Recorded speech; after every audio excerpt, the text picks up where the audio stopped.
Hey guys, how you doing? Twitch from R.E.D Airsaoft here. I hope you're having a fantastic week, or if you're watching this at the weekend, happy weekend. Today I just wanted to start going through some of my equipment that I use.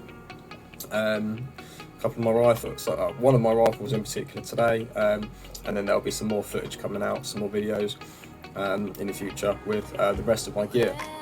Everything from my rifles, my pistol, to my vest that I use, even stuff like the magazines that I use, everything that I use basically, all of my equipment. But today I thought I'd start off with my most recent purchase, my most recent M4 purchase. To be honest with you, it's probably so far my favourite one I've used. I've only got two M4s and a pistol, but it's my favourite M4 by far, just because it's super accurate, it's got really good range on it. Although it doesn't chrono as high as my other M4, it's still got really good range on it, and it just feels really nice when I actually shoot it, so that's what I really like about this.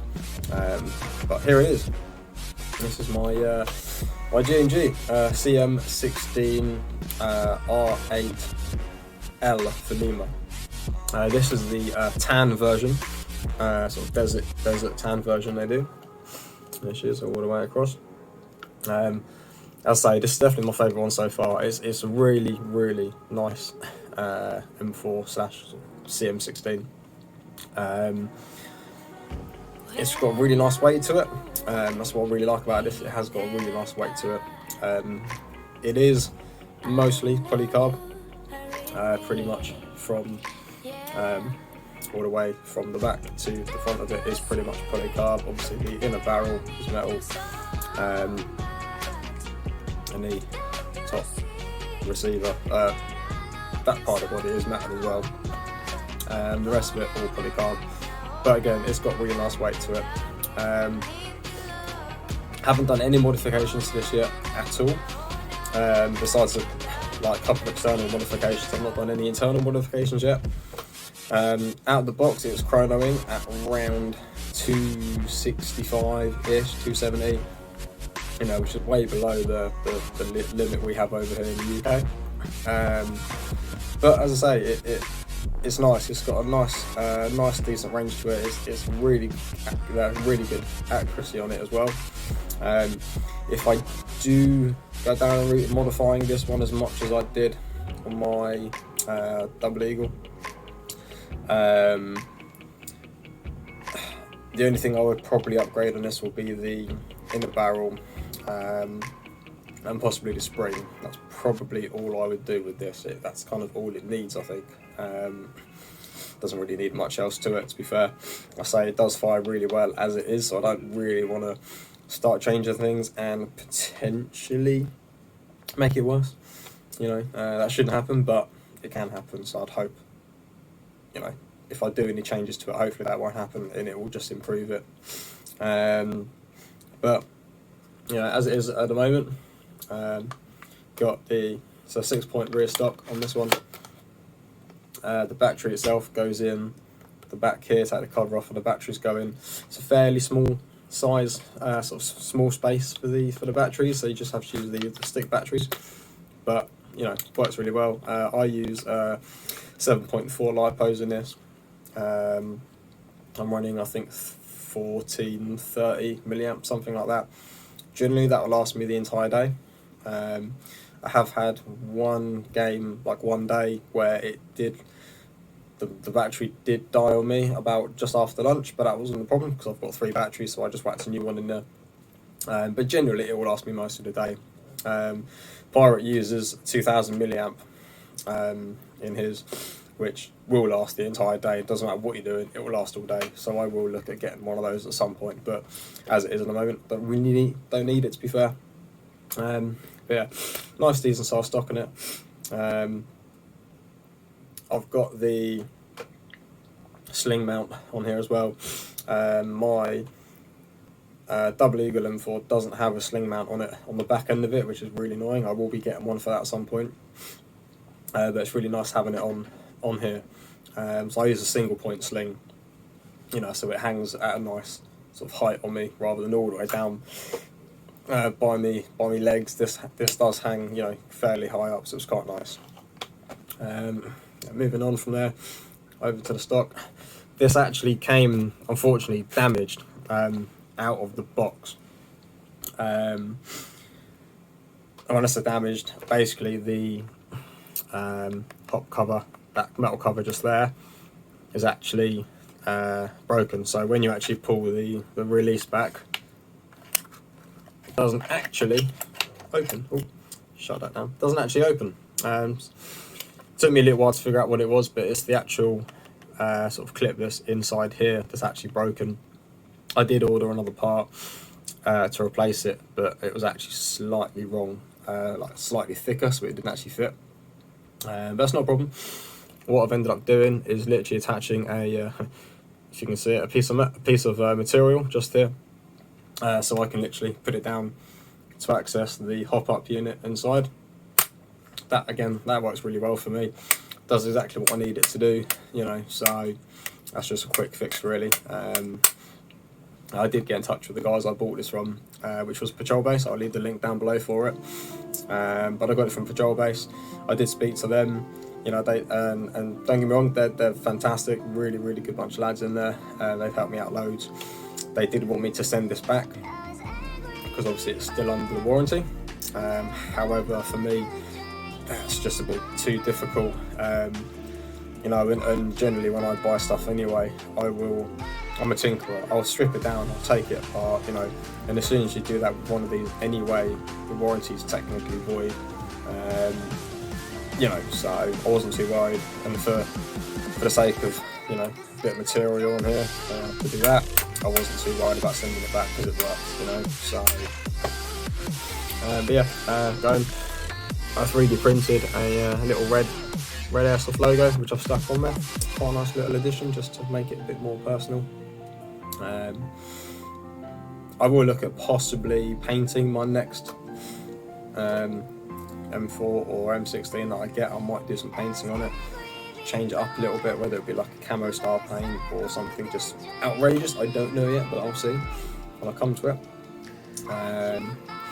But I like this. I like the tan. You know, it's different to me, to my Double Eagle M4, which is just all black. I wanted something a bit different, you know, different colour, and that's exactly what this. Although it's all tan, it's still a really nice colour. You know, I like it. It's different. So, scope up the top. This, when you buy this out of the box, it actually comes with a red dot scope. It's not a zoom scope or anything, it's just a basic red dot. Well, red and green dot, you can adjust it to be red or green, and there's sort of different brightnesses on it. It's really nice. I actually have put that on my other M4 because I wanted this slightly more of a distance gun, distance rifle. I thought I'd put the larger scope on it, which is a 3x9 x 32 scope. It's got a really good sight on it. The only downside really is the viewing hole up here. It's fairly small, so you do have to really get your eye right up close to it to actually see well enough. Yeah, we could do it with a slightly larger opening, but other than that, that's legally free. So yeah, this also does. This has also got a red or green crosshair in it. Again, you can adjust how bright that is, red or green. Again, it's really nice. I tend to leave mine on red because when you're in the forest or, you know, bushes and that kind of stuff, the red just, you know, it's better than the green. It just makes more sense, and it's you can see more, you know. So took a little bit of time to get it dialed in. You know, get this dialed in as well as the hop up for the rifle itself. But once it was all dialed in, its accuracy is spot on. You know, I let Pirate take this out for a weekend when I wasn't shooting. He went, took this with him, and he used it, and he said it was absolutely phenomenal. He really liked this. Don't blame him. I do as well. So it's my favourite one so far. It's just such an accurate rifle. You know, that's what I like about it. So I've got a scope protector, flip up scope protector on here. again, just to protect the actual scope itself when it, when it is up. Doing that will obviously protect it from getting shot, because the last thing I want is for this to get shot and break, because it wasn't cheap. It wasn't expensive, but it wasn't cheap either. So that's just a few quid off of Amazon. Again, I'll leave the link down below for these. I don't believe the scope is available anymore, last time I looked. But if I find something similar, I will also leave the link down below for that. So, moving on, I've also got the small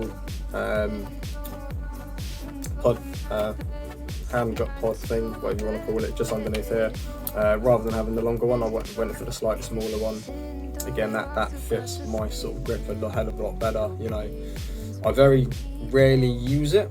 It's a bit weird. I tend to actually hold, sort of obviously on here, and I tend to hold under my mag for slightly more accuracy than up here. But I'm getting more used to holding it here. It's taken a bit of time, but I am slowly learning to hold it here rather than back here. So, especially when I'm looking down the scope, because it does just make it that much more stable. So, at the very front there, I 3D printed a GoPro mount to mount this directly underneath the gun itself, under the barrel. Yet to use it, because pretty much all the filming has been done by Pirate. But I will get I'll get mine fitted to this and actually use it at some point soon, because Pirate has ordered a camera, or a couple of cameras, so he won't have to use mine anymore, so I can actually start using mine and getting some footage from both him and myself, so that'd be nice. I have also 3D printed some mounts, which will go on the bottom of this,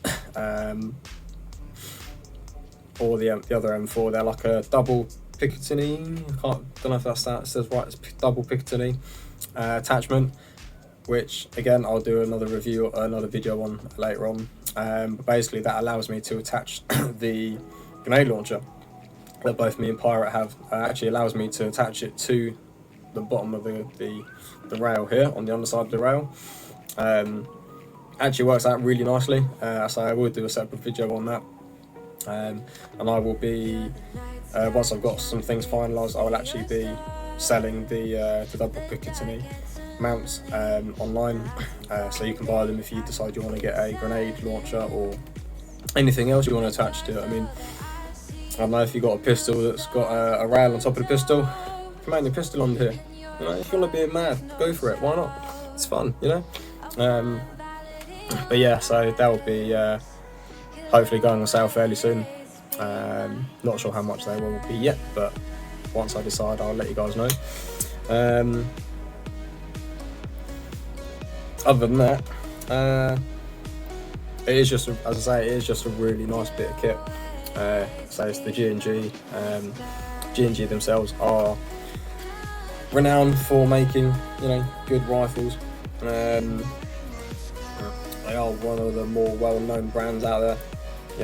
It's not, this particular one wasn't overly expensive, 180 something like that. Again, I will leave the link below so you can have a look at it yourself. Obviously they do much more expensive stuff as well as slightly cheaper stuff. I went for kind of mid-range-ish, just to get myself going, just to see what their stuff's like. Even though I've heard loads of good stuff about them, I wanted to, check it out myself. And I say this has been a phenomenal piece of kit so far. So, if you're just starting out airsofting, you've just got your UCARA license here in the UK, and you're looking at getting something, that isn't going to break the bank, but is also going to, work really well out of the box. Apart from that, but you want something that's going to work really well out of the box. You're not going to have to do any real modifications to it at all. You can literally get a battery in it and start using it straight away, and you're going to really enjoy it. Then 100% go for one of these bad boys. This isn't really a CQB rifle. You can use it, but it's not meant for a CQB. My Double Eagle M4, which I'll do a review on later, has got that is a shorter barrel, much shorter, so that is more for CQB stuff compared to this. But the sort of fields that we play on so far, especially at Dog Tag, our home base, you know, majority of their fields are big, long, open sort of fields and stuff, you know, where you need a bit of distance, apart from the trenches, which is obviously CQB. And my double eagle just dominates that map, absolutely smashes it. Even Pirate gets a bit frightened when I use that. So, but anyway, yeah, I'll say that is my G&G CM16 R.E.D Desert Tan M4. I love it a bit, and look out for gameplay footage, because you will see me using this a lot in the gameplay footage. So, yeah, that's it for this one. So the further videos that will come out soon will be on my double eagle, as well as the other stuff that I use. I'll be doing a short review on my vest at some point, because I'll be looking at upgrading my vest to you know, a different type of vest at some point, and just changing up my gear in general over the next few months, hopefully. You know, try out different things, and yeah. So hope you've enjoyed the video. Hope it's been insightful in some way. I say this is just my own personal review about the gun, you know, the basics of it. And I say, for me, fires like an absolute dream, so I can't complain. But yeah, links down below for this, and as much as I can get on there. I say probably not that, but everything else I'll get links down below for you guys to have a look at. So enjoy the rest of your day, rest of your evening, rest of your weekend, and hopefully we shall see you guys soon. Twitch out.